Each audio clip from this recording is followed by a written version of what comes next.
नमस्कार, मी सागर जोशी. आपण पाहत आहात एनडीटीव्ही मराठीचं विशेष बातमीपत्र महाराष्ट्रनामा.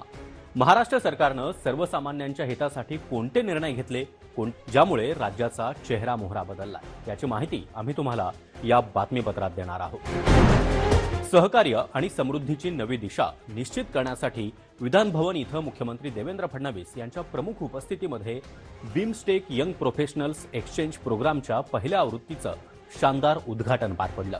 भारतासह सदस्य देशांमधील युवा शिष्टमंडळाचं स्वागत करताना मुख्यमंत्र्यांनी महाराष्ट्रातील प्रगत पायाभूत सुविधा आणि महाविस्तार AI सारख्या तंत्रज्ञान क्रांतीची माहिती दिली आहे. राज्यामध्ये उभारली जाणारी एज्युसिटी, मेडिसिटी आणि GCC हब ही भविष्योन्मुख शहरं जागतिक दर्जाच्या संधी उपलब्ध करून देत असल्याचं त्यांनी यावेळी नमूद केलंय.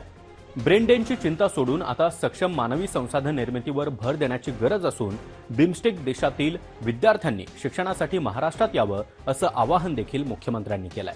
स्पेस टेक्नॉलॉजी, स्टार्टअप परिसंस्था आणि पर्यटनाच्या माध्यमातून प्रादेशिक सहकार्य अधिक दृढ होईल व्यक्त करत त्यांनी या युवा देवाणघेवाण कार्यक्रमाचं स्वागत केलं.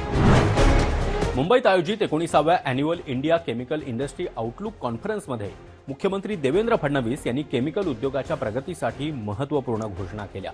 सूक्ष्म, लघु आणि मध्यम उद्योगांसाठी महाराष्ट्र हे देशाचं प्रमुख केंद्र असून उद्योजकांसाठी प्लग अँड प्ले सुविधा आणि पारदर्शक पर्यावरणीय परवानग्यांना शासन प्राधान्य देत असल्याचं त्यांनी सांगितलंय.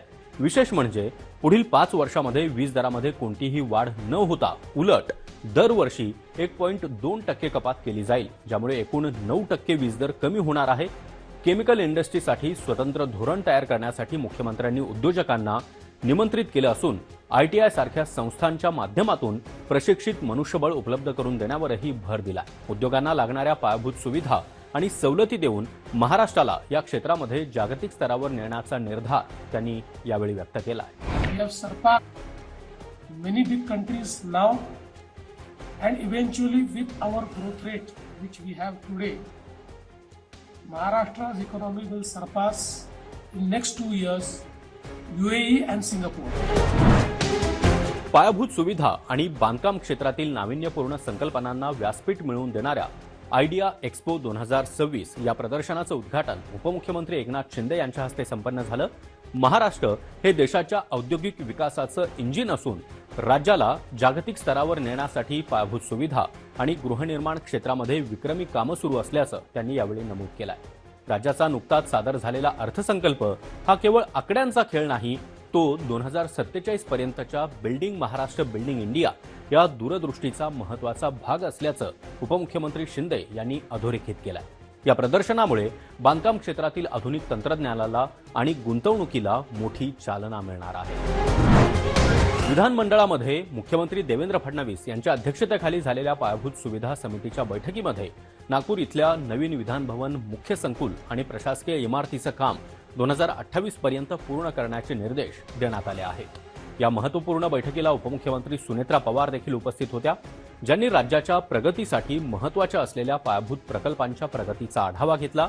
बैठकीमध्ये नेरळ शिरूर महामार्ग, अलिबाग विरार कॉरिडॉर आणि पुणे शिरूर उन्नत महामार्गासह विविध महामार्गांच्या भूसंपादन आणि निधी तरतुदीवर सविस्तर चर्चा करण्यात आली.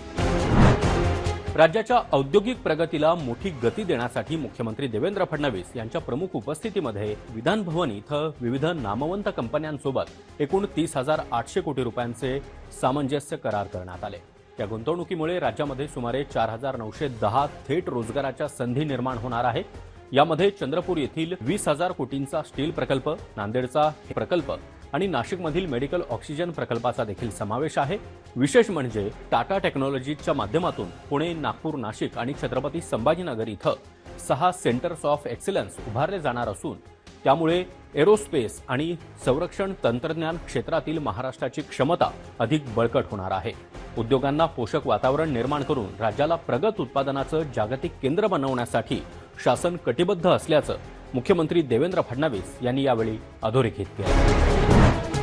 तर या होत्या या आठवड्याच्या महत्त्वाच्या बातम्या. पुन्हा भेटूया पुढच्या आठवड्यात. नमस्कार.